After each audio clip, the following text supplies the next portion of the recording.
یہاں ہے وہ نقطہ جس کو کہ آگے کے میں نے لکھا ہے اور میں چاہتا ہوں اس کو یہی بیان کر دوں. ایک قادیانی سے جب میں نے اس معاملے پر بحث کی ہے تو جو سورہ بقرہ میں آیا ہے فَبُہِتَ الَّذِي كَفَرَ، تو میری دلیل کے آگے وہ بالکل مبہوت ہو کر رہ گیا، دائیں بائیں بغلیں جھانکنے کے سوا کچھ نہ رہا. دیکھیے غلام احمد قادیانی نے اپنے فتنے کا آغاز کہاں سے کیا تھا یہ سمجھ لی. پہلے وہ ایک مناظر تھے، بہت اچھے مناظر. غلام احمد قادیانی تھا کہنا چاہیے، غلطی سے طے کے بیٹھا ہوں. آریہ سماجیوں سے مناظرے کیے، عیسائیوں سے مناظرے کیے، مناظروں میں فتح حاصل کی، مسلمانوں کی آنکھوں کا تارا بن گئے، محبوب ہو گیا. اس کے بعد اس نے ایک فتنہ چھوڑا، ایک شوشہ چھوڑا. نبوت اور وحی تو رحمت ہے، رحمت کیسے بند ہو سکتی ہے؟ وحی تو انسانوں کی ہدایت کے لیے ہے، انسان ختم نہیں ہوئے وحی کیسے ختم ہو جائے گی؟ دیکھیے بظاہر یہاں دلیل ہے، اٹ اپیئرز کنونسنگ، بات سمجھ میں آتی ہے. یہیں سے یہ حل مل جائے گا آپ کو. کیا وجہ ہے کہ بڑے بڑے اعلیٰ تعلیم یافتہ لوگ جو ہیں اس کا شکار بن گئے.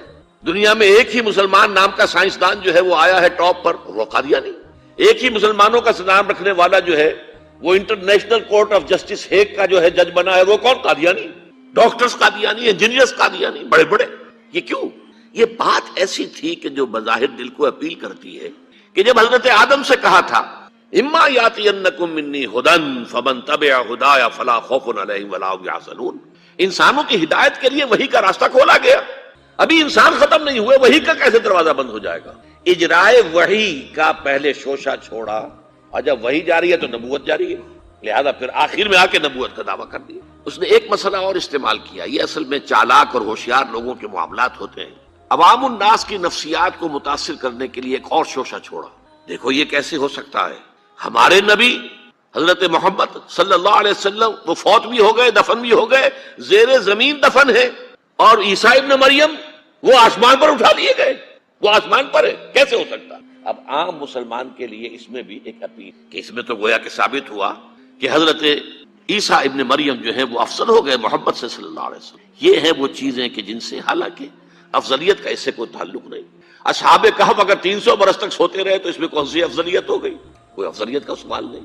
اس اعتبار سے حضرت عزیر کو اگر 100 برس تک مردہ رکھ کر اللہ نے دوبارہ زندہ کر دیا، کون سی افضلیت اس میں ہو جائے گی؟ اللہ کی قدرت ہے، اللہ کر سکتا. لیکن عام آدمی کو اپیل کرنے والی باتیں ہیں. لہذا اس نے شوشہ چھوڑا کہ نہیں یہ غلط ہے، یہ مولویوں کے ڈھکوسلے ہیں، یہ قرآن مجید میں صراحت کے ساتھ نہیں ہے، یہ حدیثوں کے اندر ہے. حدیثوں کے بارے میں جو ہے وہ ہم اطمینان نہیں کر سکتے کہ حضرت مسیح جو ہے وہ سولی نہیں چڑھائے گئے. وہ سولی چڑھائے گئے، وہ فوت نہیں ہوئے، البتہ زخمی ہو کر وہاں سے اتار لیے گئے تھے. پھر ان کا علاج معالجہ ہو گیا، پھر وہ علاقہ چھوڑ کر کشمیر میں آ گئے. یہاں آ کر ان کا انتقال ہو گیا، یہاں دفن ہوئے، یہاں کشمیر میں ان کی قبر بھی موجود.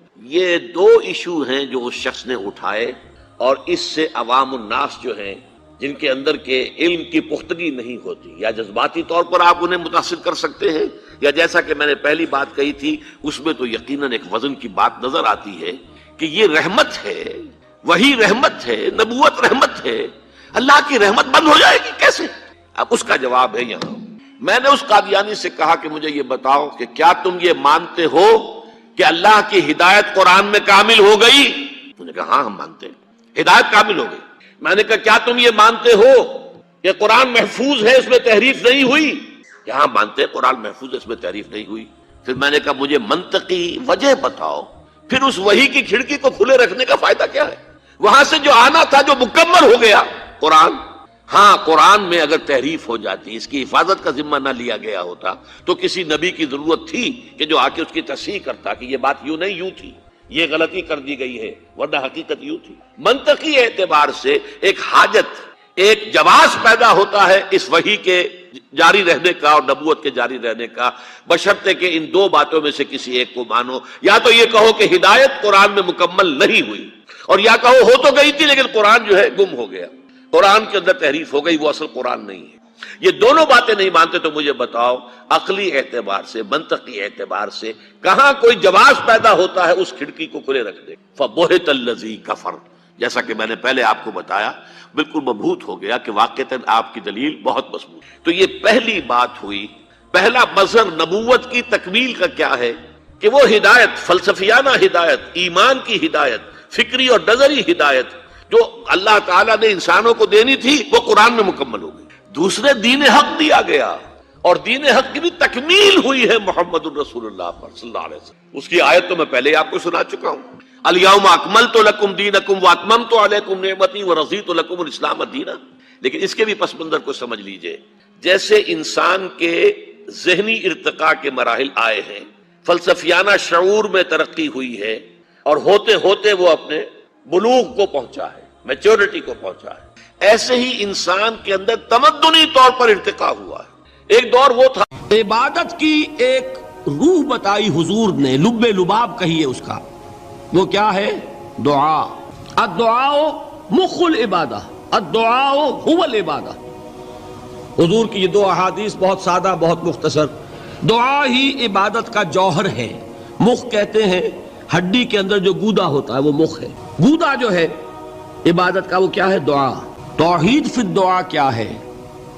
صرف اللہ کو پکارا جائے گا. اور شرک فی الدعا، جس کو بھی پکاریں گے آپ مدد کے لیے اس کو آپ نے معبود بنایا ہے. کسے باشد یہ مسئلہ سمجھ لیجئے. لا تدعو مع اللہ احدا، اللہ کے ساتھ کسی کو مت پکارو. حضور نے فرمایا کہ جوتی کا تسمہ بھی مانگنا ہو تو اللہ سے مانگو. اللہ نے تو دروازہ کھولا ہوا ہے، جو چاہو مانگو، کسی اور سے مت مانگو. دیکھیے ایک علمی مسئلے اور ہوتے ہیں. یہ جو روحانیات کا معاملہ ہے، عالم ارواح میں کیا صورت ہے، ارواح صرف کہیں اللہ کے پاس کسی کولڈ سٹوریج میں ہے یا اس کا اس دنیا سے بھی کوئی تعلق ہے، یہ علمی مسائل ہے. فرض کیجئے اس وقت کوئی ارواح یہاں موجود ہو، فرض کیجئے، میں اس کا انکار نہیں کروں گا. ہو سکتا ہے کہ ہو سکتا ہے کوئی روحانیت والا شخص بتا بھی دے کہ ہاں فلاں کی روح موجود ہے. ہوگی بھائی، اسے نظر آتی ہوگی، ٹھیک ہے. یہ بھی ہو سکتا ہے کہ کوئی شیطان جن ہو اور وہ دھوکہ دے رہا ہو کہ میں فلاں کی روح ہوں. ہو سکتا ہے کہ نہیں؟ لیکن یہ بھی ہو سکتا ہے، وہ بھی ہو سکتا ہے. مجھے اس سے بحث نہیں. مجھے جس سے بحث ہے وہ یہ ہے کہ مجھے پکارنے کی اجازت نہیں ہے. ہوا کرے کسی کی روح موجود ہوا کرے، مجھے میرے رب کی اجازت نہیں ہے کہ میں اسے پکاروں. مدد مانگوں گا اللہ سے، دعا کروں گا اللہ سے، استغاثہ کروں گا اللہ سے، تکلیف کے لیے دہائی دوں گا اللہ کی. اب اللہ جس سے چاہے کروا دے، کسی روح کو بھیج دے، کسی فرشتے کو بھیج دے.